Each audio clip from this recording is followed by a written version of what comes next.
Hello and welcome to Focus on FCT, a program that keeps you up to speed with happenings in the nation's capital. I am Mariam George Jitubo.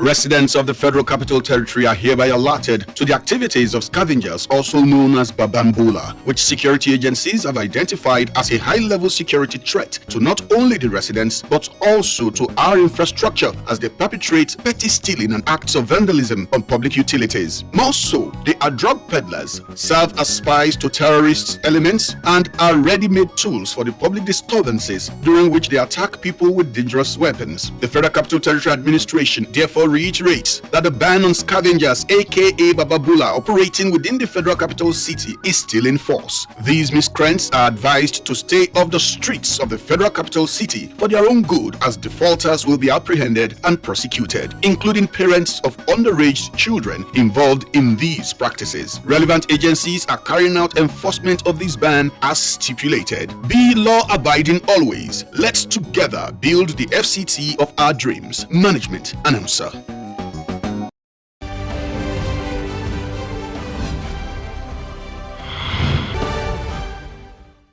The activities of motorcycle operators within the Federal Capital City remains banned by the FCT administration. It is against this background that the FCT administration has continued to clamp down on the recalcitrant motorcycle operators who violate the extant traffic rules and regulations. Recently, 250 motorcycles seized were crushed after a raid at Galadima, Lugbe and Apo areas for flouting the FCT directive. In an interview, the Directorate of Road Traffic Services, Abdul Latif Bello, shed more light on the newly introduced FCT online portal for vehicle registration and renewal, as well as challenges of having rickety vehicles still plying FCT roads, among other issues. We shall be right back.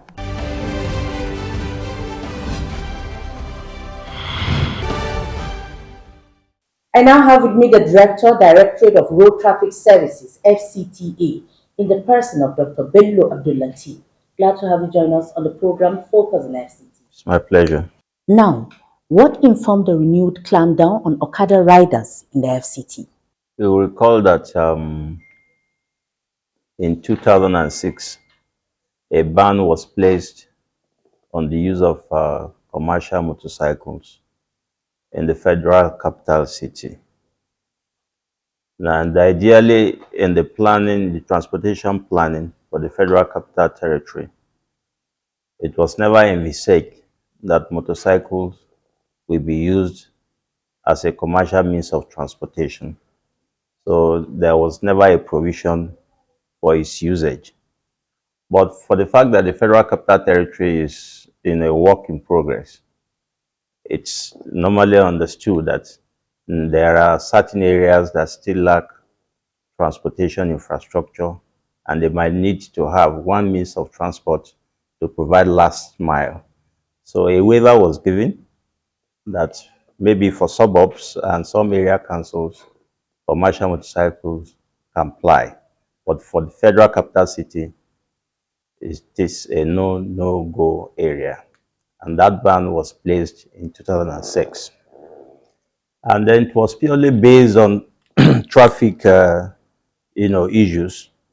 And that is the reason why the momentum was a little bit down for a number of years past. But recently, the use of motorcycles, particularly the commercial motorcycles, popularly known as Okada, has been fingered in so many criminal activities. So the need to renew the clampdown became obvious. And that's exactly what we're doing. And viewers want to know why the clampdown or the crushing of these impounded motorcycles.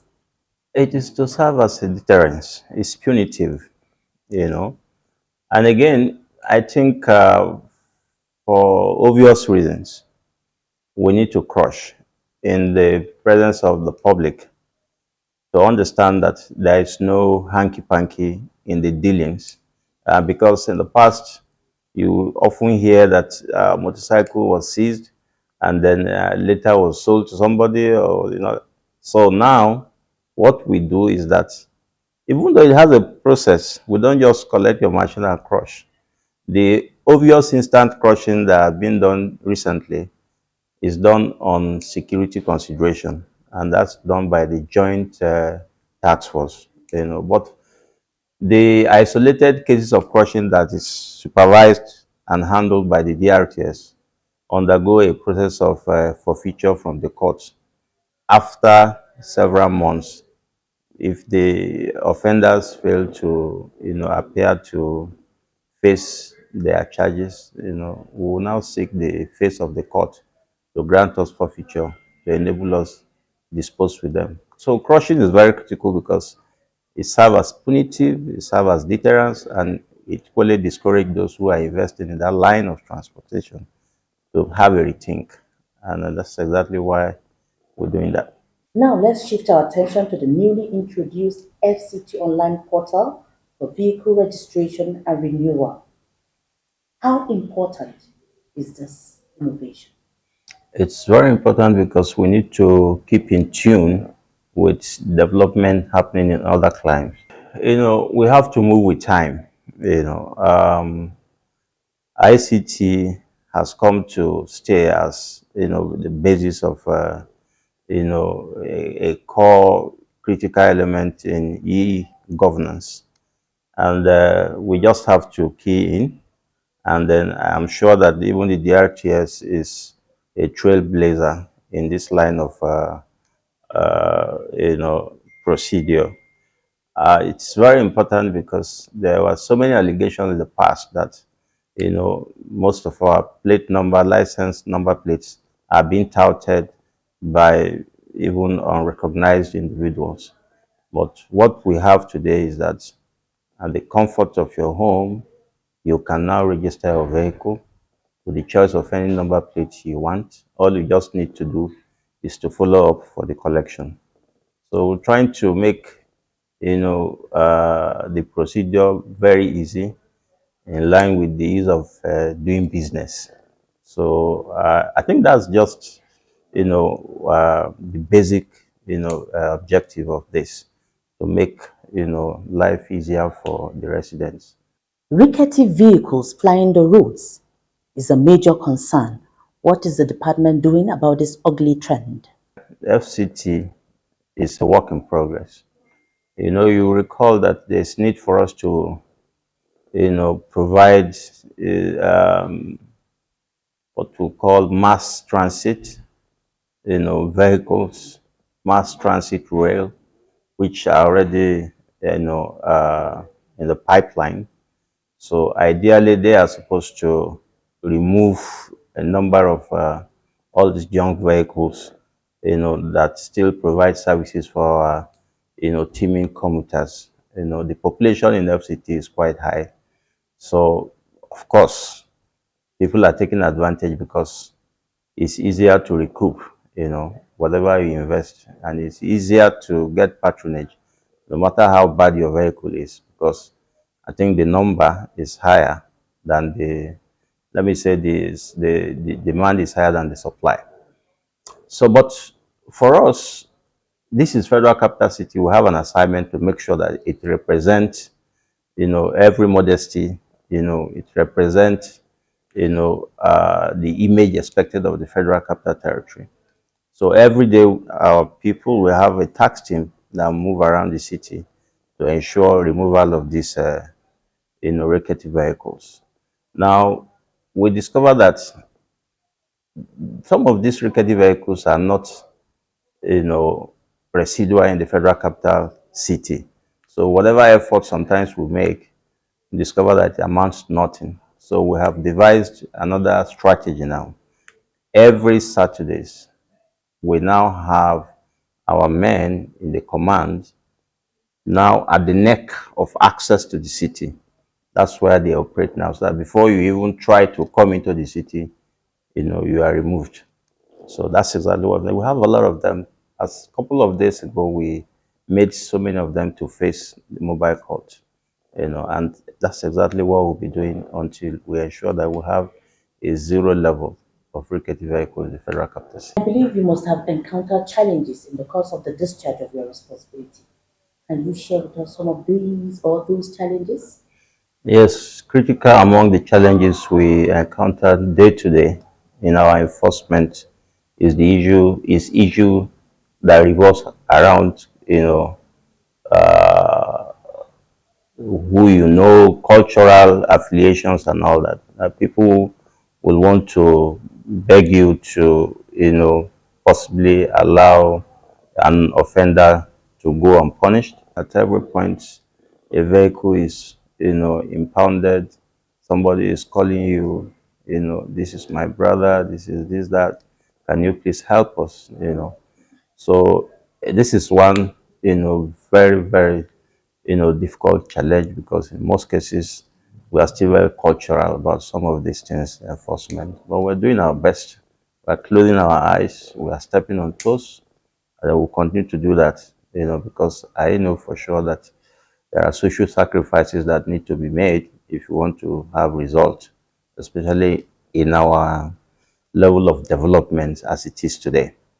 So it is, and then again, I think there's need for us to begin to think about e-enforcement, where we have to reduce the level of human interface and allow the artificial intelligence, the cameras, to do so many of these things for us, so that we just stay at the back end and then we receive the results and we process without having to meet somebody and you say, oh, okay, what do I do now? So I think that's where we are working towards getting to, but unfortunately it's highly cost, it's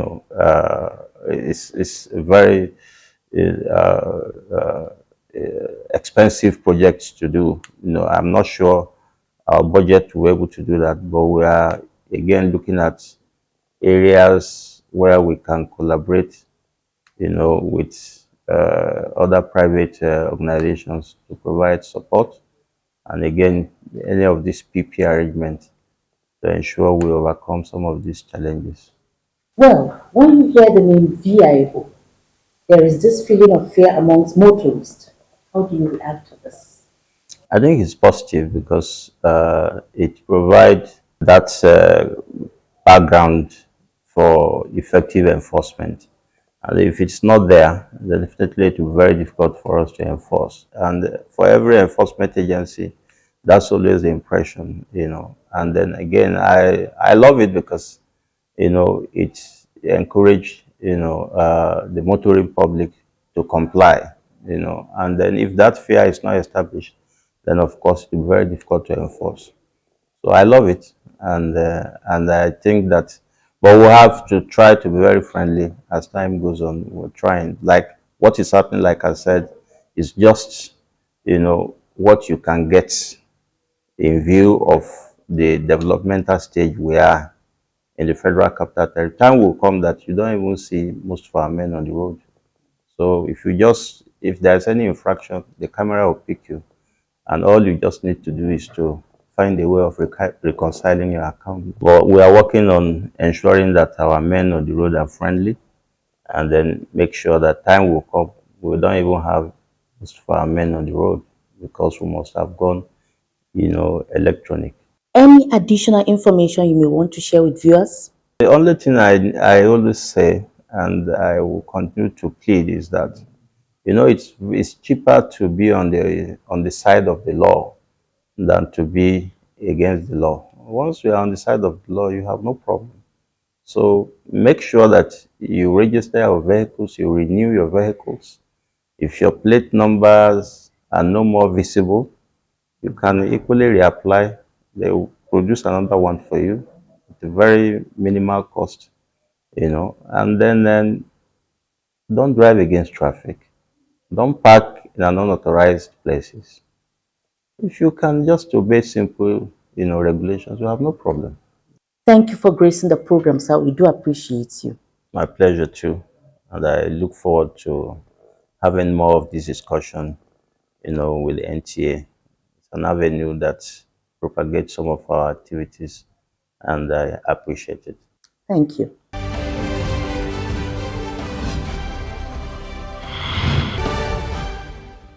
That was a clarion call to those who intend to invest in motorcycle business to do the needful by adhering to the established traffic rules and regulations to avoid the FCTA sledgehammer.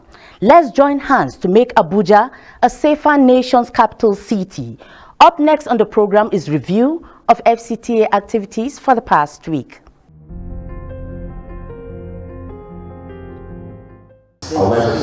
The mandate secretary, Hadiza Kabir, confirmed that over 3,000 establishments had been captured in the database forum in the last enumeration exercise. She explained that the Tourism Department of the Social Development Secretariat had secured the minister's approval to immediately commence the registration and licensing with a view to having the accurate database of all hotels and tourisms in the nation's capital for security purpose. Social Development Secretariat that are responsible for that registration, we have now brought everybody together and all the sisters agencies together for us to harmonize with the hotel owners. The exercise is starting immediately by all of them obtaining forms first.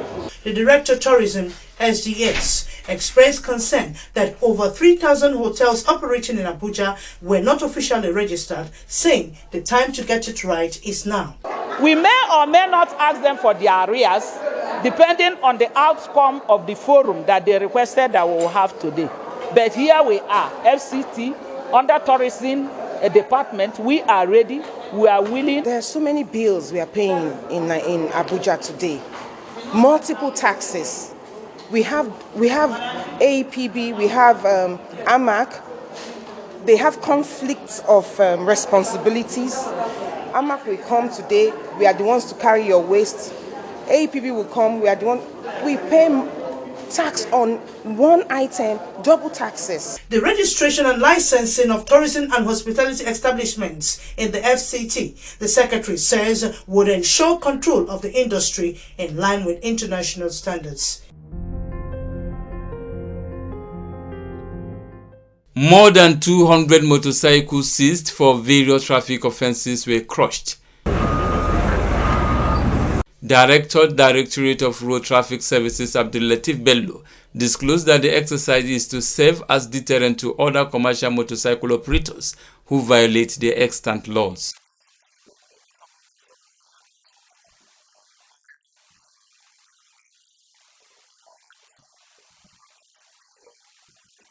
The enforcement team raided Lugbe, Apo, and Galadima areas of the city as the enforcers insist the motorcycle operators must operate only within the designated areas.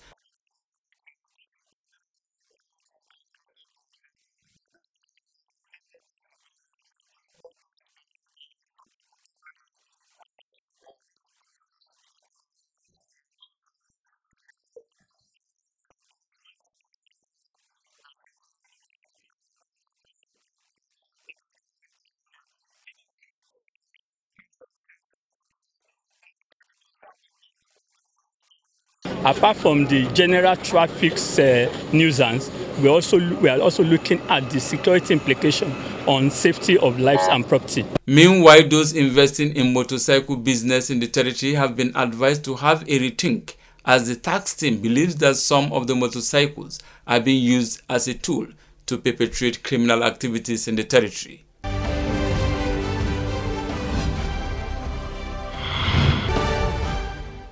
Let's stand by for our sanitation watch for the week.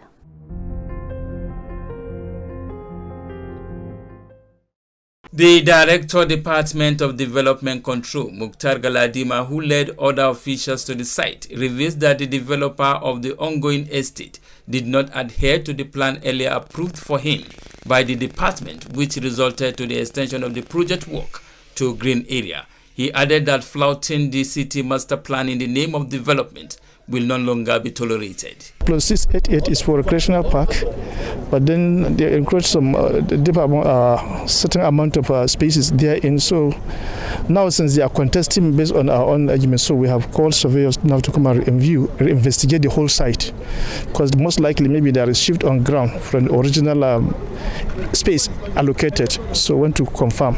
In a related development, the director also ordered another developer on Oladipo Road within Gadwa district to also stop work over unapproved developments. People should not just go beyond their boundary. That is the message. Nobody should go beyond his boundary, and you must always build or develop in line with what was approved for you. With this altercation between the contracting firm and the city managers, experts believe more needs to be done to avoid the occurrence of this unfortunate development in the territory.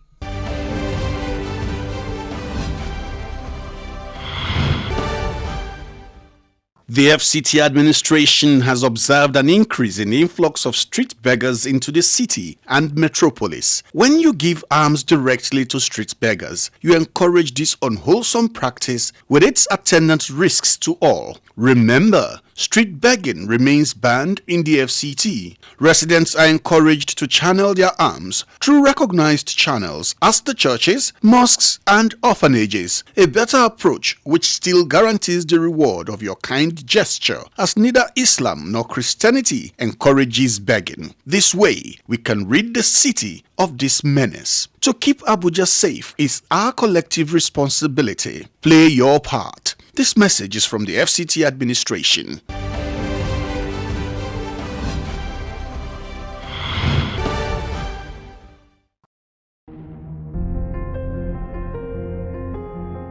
I wish to reiterate that the FCT remains safe, and we have our confidence in the ability of the security agencies to provide adequate security day and night.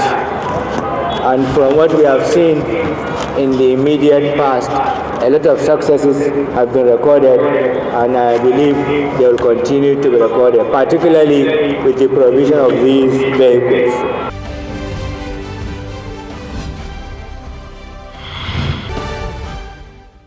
This is where we call it a day on the program this week. Keep a date with us, same time, same station next week.